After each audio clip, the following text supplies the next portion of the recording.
Hello everyone, today's our topic is quantum numbers. आज हम पढ़ेंगे कि क्वांटम नंबर एग्जैक्टली है क्या, ये कितने टाइप्स के हैं and we will discuss each type in detail. तो फर्स्ट बेसिकली क्वांटम नंबर है क्या। ये एक तरह का इलेक्ट्रॉन का एड्रेस है जो स्पेसिफाई करता है इलेक्ट्रॉन एक एटम में किधर मौजूद है। So by definition we can see these are the mathematical numbers that are used to represent the state of electron, that is to specify the position and energy of electron, shell, subshell, orbital and spin of electron। ये basically 4 तरीके के हैं: principal quantum number, azimuthal quantum number, magnetic quantum number, spin quantum number. एक electron के जो 4 quantum numbers होंगे वो कभी भी सेम नहीं होंगे, हमेशा उसमें से कोई एक ना एक तो कोई डिफरेंट होगा ही होगा। All the 4 quantum numbers of an electron within an atom can never be equal. So we move to our first quantum number in detail। पहला हम पढ़ रहे हैं प्रिंसिपल क्वांटम नंबर। तो प्रिंसिपल क्वांटम नंबर को हम रिप्रेजेंट करते हैं n से, और ये हमें रिप्रेजेंट करता है कि इलेक्ट्रॉन का मेन एनर्जी लेवल या एनर्जी शेल क्या है। हमने एक फॉर्मूला पढ़ा था, आपने 11th-12th में पढ़ा होगा, E is equal to 13.6 z square by n square electron volt. तो ये फॉर्मूले में एग्जैक्टली E इन्वर्सली प्रोपोर्शनल है n स्क्वायर के। तो यहाँ पे जो ये n है ये हमारा प्रिंसिपल क्वांटम नंबर ही है। तो इस रिलेशन से हमें पता चलता है कि principal quantum number is needed for the determination of the energy level of the electron in an atom. अब हमारा थर्ड पॉइंट कहता है कि average distance of electron from the nucleus को डिटरमाइन करने के लिए भी प्रिंसिपल क्वांटम नंबर यूज़ होता है। अब रेडियस का हम उसी फॉर्मूला के थ्रू रेडियस का अगर हम निकालें relation with principal quantum number, तो वो आता है radius is directly proportional to n square, that is principal quantum number के डायरेक्टली प्रोपोर्शनल है। तो यहाँ पे भी हमारा प्रिंसिपल क्वांटम नंबर रेडियस को डिटरमाइन करने के लिए यूज़ हो रहा है। फोर्थ पॉइंट में हम देखते हैं कि इट्स वैल्यू में भी integral value like 1 to 3 except 0, यानी n की वैल्यू हमारी 1 भी हो सकती है, 2 भी हो सकती है, 3 भी हो सकती है, infinite till infinity, but never be 0। It also tells about the angular momentum of an electron in an orbital। Angular momentum के लिए जो हमारा फॉर्मूला है वो है mvr is equal to nh upon 2 pi. तो इसमें भी अगर हम देखें तो यहाँ पे n यूज़ हो रहा है, that is principal quantum number. So this is all about principal quantum number. Azimuthal quantum numbers, अब हम इनके बारे में पढ़ेंगे। इनको हम रिप्रेजेंट करते हैं बाय L से, और ये डिनोट करते हैं इलेक्ट्रॉन का सबशेल। प्रिंसिपल क्वांटम नंबर हमें शेल के बारे में बताते थे, ये हमें सबशेल के बारे में बताता है। और इनसे हम orbital angular momentum of electron भी निकाल सकते हैं। अगर हमें पता है कि इलेक्ट्रॉन कौन से ऑर्बिटल में है तो हमें उसकी L की वैल्यू पता होगी। तो by this formula, by putting this formula we can tell about the orbital angular momentum of the electron। इसकी जो रिलेशनशिप होती है n के साथ, तो ये L is equal to n-1 से रिलेट करती है, और इनकी जो रेंज होती है वो 0 से n-1 होती है for any subshell, any shell that is n। अब इसको हम फर्दर पढ़ेंगे तो हमें समझ में आएगा कि ये फिफ्थ पॉइंट कह क्या रहा है। अब हम पढ़ेंगे कि हमारा जो ऑर्बिटल है उसके लिए वैल्यूज ऑफ L क्या हैं। तो हम देखते हैं कि S के लिए जो हमारी वैल्यू है L की वो 0 है, P के लिए 1 है, T के लिए 2 है और F के लिए 3 है।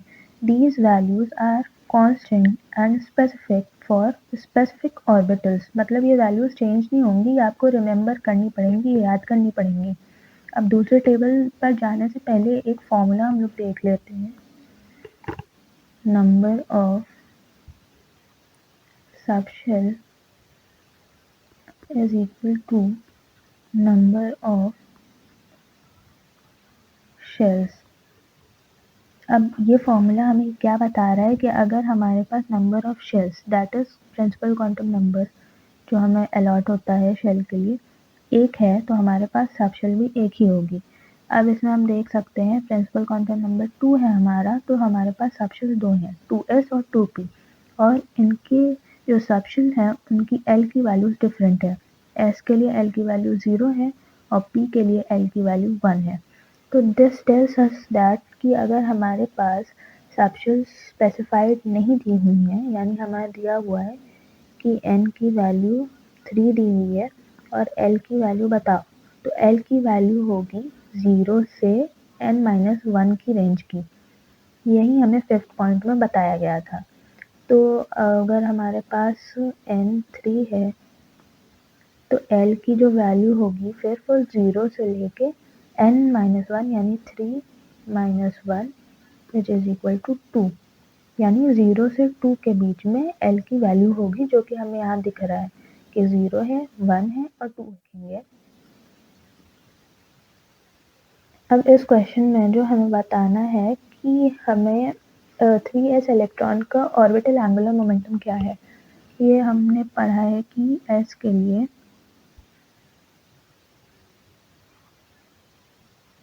l की वैल्यू 0 होती है, और जो हमारा ऑर्बिटल एंगुलर मोमेंटम का फॉर्मूला है वो है l plus 1 root h by 2 pi. इसमें हम अगर l की वैल्यू 0 रखेंगे तो ये ऑल टोटल वैल्यू 0 हो जाएगी, यानी orbital angular momentum 3s electron के लिए 0 आ जाएगा। और ये सिर्फ 3s इलेक्ट्रॉन के लिए नहीं है, for every s electron orbital angular momentum is always 0। मतलब अगर 3s की जगह 4s दिया होता या 5s दिया होता तब भी इसकी वैल्यू, ऑर्बिटल एंगुलर मोमेंटम की वैल्यू हमेशा 0 रहती, क्योंकि हमारे जो l की वैल्यू है वो 0 आ रही है, and when we put it in the formula the orbital angular momentum comes out to be 0। अब इसका मतलब क्या हुआ? इसका मतलब ये हुआ कि s सबशेल जो है वो नॉन डायरेक्शनल है।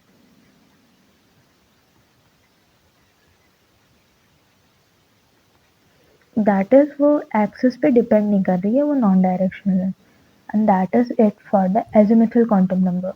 अब हम आगे पढ़ेंगे कि मैग्नेटिक क्वांटम नंबर क्या है। अब हम बात करने जा रहे हैं मैग्नेटिक क्वांटम नंबर्स के बारे में। तो मैग्नेटिक क्वांटम नंबर्स को हम रिप्रेजेंट करते हैं बाय m से, और ये हमें बताता है कि मैग्नेटिक ओरिएंटेशन क्या है ऑर्बिटल का in the atom in the 3D space of the atom.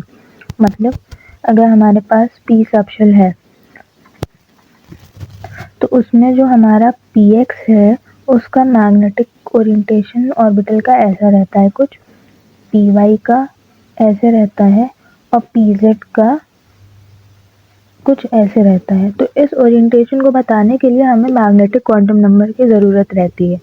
अब total possible values of m निकालने के लिए हमारे पास एक फॉर्मूला है। मतलब अगर हमें p ही सबशेल सपोज दिया हुआ है तो उसमें हमारे पास l की वैल्यू 1 रहती है p सबशेल के लिए, तो m की पॉसिबल वैल्यू क्या हो सकती है? m की पॉसिबल वैल्यू हो जाएगी 2l plus 1 which is equal to 2 into 1 plus 1 which is equal to 3, यानी p सबशेल के लिए हमारी m की वैल्यू 3 है, और ये 3 वैल्यूज क्या क्या है? -1, 0 एंड +1।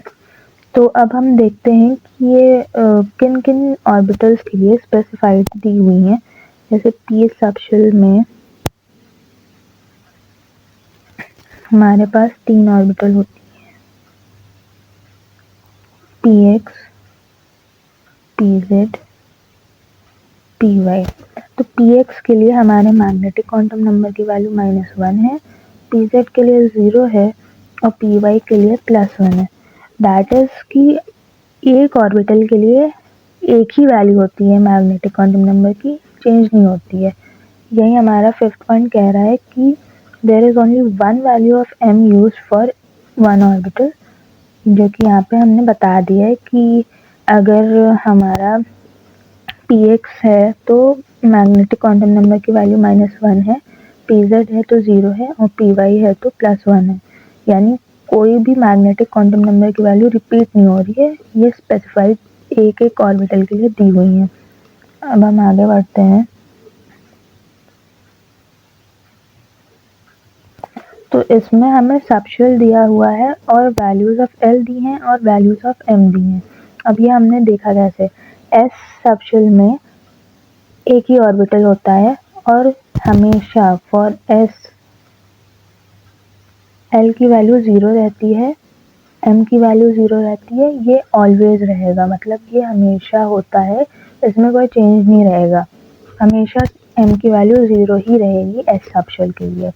पी सबशेल में हमारे पास 3 ऑर्बिटल रहती हैं, पी एक्स, पी वाई और पी जेड। इसलिए हमारे पास 3 वैल्यू रहती हैं एम की, जो है -1, 0 एंड +1। डी सबशेल में हमारे पास 5 ऑर्बिटल रहते हैं, इसलिए हमारे पास 5 वैल्यूज हैं एम की, -2, -1, 0, +1 एंड +2। एफ ऑर्बिटल में, एफ सबशेल में हमारे पास 7 ऑर्बिटल्स हैं, इसलिए हमारे पास 7 वैल्यूज हैं एम की in F subshells, -3, -2, -1, 0, +1, +2 and +3। This is to be learn. अब हम बात करेंगे स्पिन क्वांटम नंबर के बारे में। स्पिन क्वांटम नंबर को हम एस से रिप्रेजेंट करते हैं और ये इलेक्ट्रॉन का स्पिन बताता है। इलेक्ट्रॉन एक ऑर्बिटल में हमेशा 2 इलेक्ट्रॉन होते हैं, तो एक की स्पिन हमेशा +1/2 होती है और एक की स्पिन हमेशा -1/2 होती है। इसी को बताने के लिए स्पिन क्वांटम नंबर यूज होता है।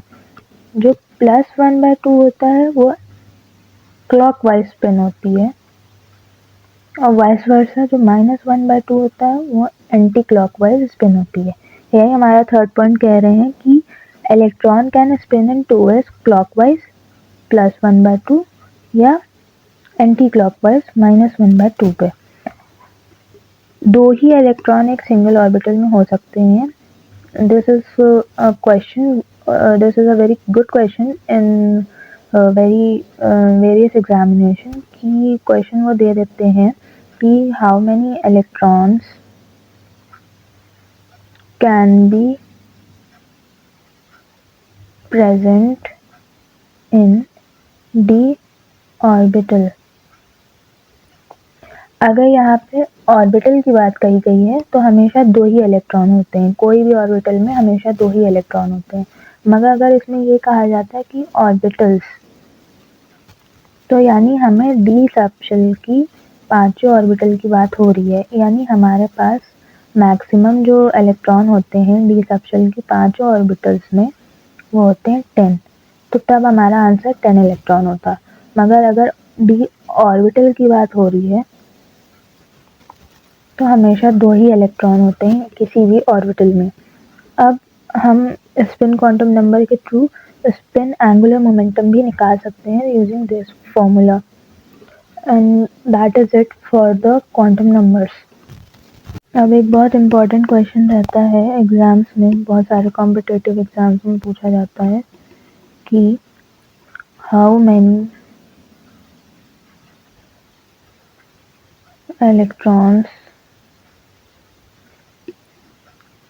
are present in suppose d orbital। तो हमारा आंसर होगा 2, क्योंकि हमेशा d ऑर्बिटल में 2 ही इलेक्ट्रॉन हो सकते हैं। ऑर्बिटल की बात करी है, ऑर्बिटल्स की बात नहीं करी है। अगर यही हमसे कहते कि d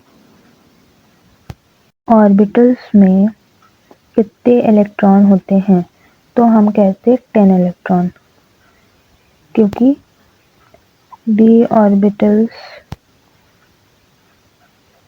5 होंगी और उसमें सब में अगर मैक्सिमम इलेक्ट्रॉन हम भर दें तो that will be equal to 5 × 2 that is 10।